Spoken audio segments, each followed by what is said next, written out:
Assalamualaikum warahmatullahi wabarakatuh. Perkenalkan, saya Serina Khairunisa dengan NIM akhir 166. Dalam video ini saya akan menjawab 4 soal UTS hukum penanaman modal mengenai asas-asas hukum penanaman modal, faktor yang mempengaruhi keberadaannya, macam-macam penanaman modal berdasarkan Undang-Undang 25 tahun 2007, dan resiko-resiko yang dihadapi investor asing di Indonesia beserta solusinya.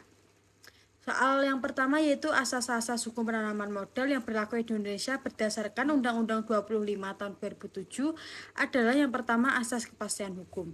Di sini menjamin bahwa negara memberikan kepastian hukum, peraturan perundang-undangan, dan keadilan dalam penyelenggaraan penanaman modal. Yang kedua yaitu asas keterbukaan, di mana semua informasi tentang kegiatan penanaman modal harus transparan dan dapat diakses oleh publik. Yang ketiga yaitu asas akuntabilitas. Di sini menekankan bahwa setiap kegiatan penanaman modal harus dapat dipertanggungjawabkan kepada masyarakat dan negara.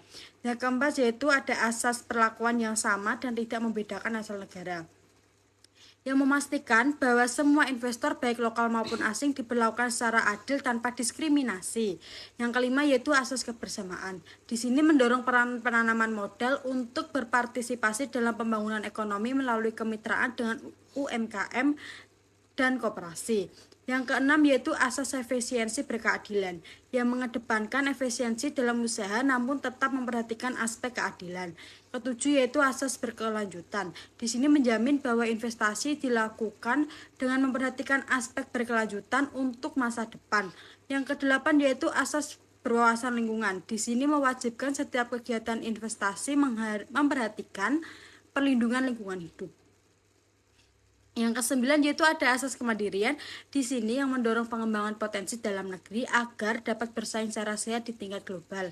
Yang kesepuluh yaitu ada asas keseimbangan, kemajuan, dan kesatuan ekonomi nasional, yang mengharuskan investasi menjaga keseimbangan antara kepentingan ekonomi nasional dan daerah.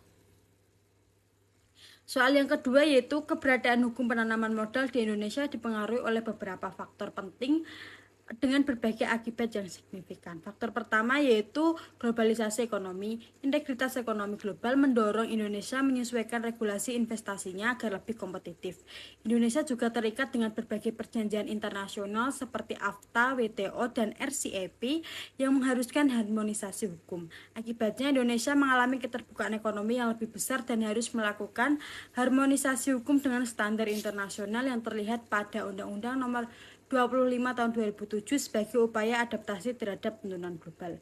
Yang kedua yaitu faktor perkembangan teknologi. Kemajuan teknologi pada masa kini, informasi mengubah cara berbisnis dan memaksa hukum penanaman modal mengakomodasi modal bisnis baru seperti e-commerce dan vintage. Akibatnya Indonesia perlu terus memperbarui kerangka hukum untuk mengatur investasi di bidang digital ekonomi termasuk aspek perlindungan data dan keamanan siber yang sebelumnya tidak diatur secara spesifik.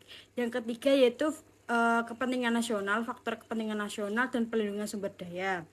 Kebutuhan untuk melindungi kepentingan nasional menjadi pertimbangan dalam pembentukan hukum investasi. Akibatnya, Indonesia menerapkan kebijakan seperti daftar negatif investasi dan persyaratan disinvestasi untuk melindungi sumber daya strategis.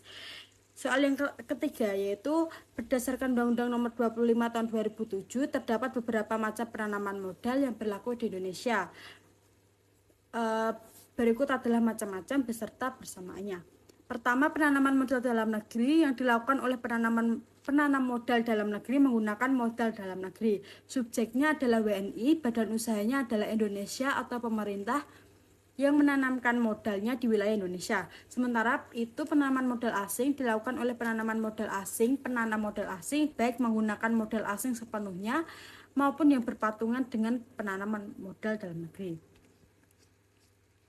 Sementara itu persamaannya yaitu yang pertama adalah tujuan ekonomi yang sama. Semua jenis penanaman modal bertujuan untuk mengembangkan ekonomi dan memperoleh keuntungan. Baik PMDN maupun PMA sama-sama berkontribusi pada pertumbuhan ekonomi nasional, menciptakan lapangan pekerjaan dan meningkatkan pendapatan negara melalui pajak. Yang kedua yaitu persamaan kedua adalah kerangka hukum yang sama. Seluruh jenis penanaman modal diatur dalam Undang-Undang Nomor 25 Tahun 2007 dan tunduk pada asas-asas hukum penanaman modal yang sama. Yang ketiga yaitu persamaan hak, kewajiban, dan tanggung jawab yang serupa. Semua penanaman modal memiliki hak yang sama seperti kepastian hukum, informasi, pelayanan, dan berbagai fasilitas kemudahan. Mereka juga memiliki kewajiban yang sama seperti menerapkan tata kelola perusahaannya baik, melaksanakan tanggung jawab sosial perusahaan atau CSR, dan mematuhi peraturan perundang-undangan. Soal yang keempat yaitu investor asing yang menanamkan modalnya di Indonesia menghadapi berbagai resiko yang perlu dikelola dengan baik untuk memastikan keberhasilan investasi mereka. Berikut adalah resiko-resiko tersebut beserta cara mengatasinya. Yang pertama yaitu resiko politik dan kebijakan. Indonesia sebagai negara demokratis mengalami perubahan kebijakan seiring dengan pergantian pemerintahan. Ketidakstabilan politik dapat menyebabkan perubahan regulasi yang mendadak atau bahkan kebijakan nasionalisasi dalam kasus ekstrim. Untuk mengatasi resiko ini, investor asing dapat memperoleh jaminan investasi melalui BKPM dan memanfaatkan perjanjian bilateral investasi antara Indonesia dan negara asal mereka. Investor juga dapat menggunakan asuransi risiko politik dari lembaga seperti MIGA dari World Bank Group yang memberikan perlindungan terhadap risiko non-komersial seperti nasionalisasi. Yang kedua resikonya yaitu resiko hukum dan regulasi.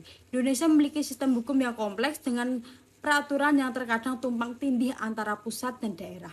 Penegakan hukum yang tidak konsisten dan sistem peradilan yang belum sepenuhnya efisien juga menambah ketidakpastian.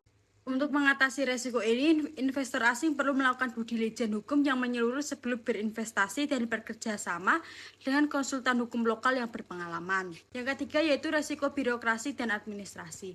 Meskipun telah ada perbaikan, prosedur perizinan di Indonesia masih cenderung kompleks dan panjang. Praktik korupsi dan pungutan liar dalam proses administrasi juga masih menjadi tantangan. Untuk mengatasi resiko ini, investor asing dapat memanfaatkan pelayanan terpadu satu pintu atau PTSP di BKPM yang dibentuk untuk mempermudah proses perizinan. Demikian jawaban saya untuk UTS Hukum Penanaman Modal. Terima kasih atas perhatiannya. Wassalamualaikum warahmatullahi wabarakatuh.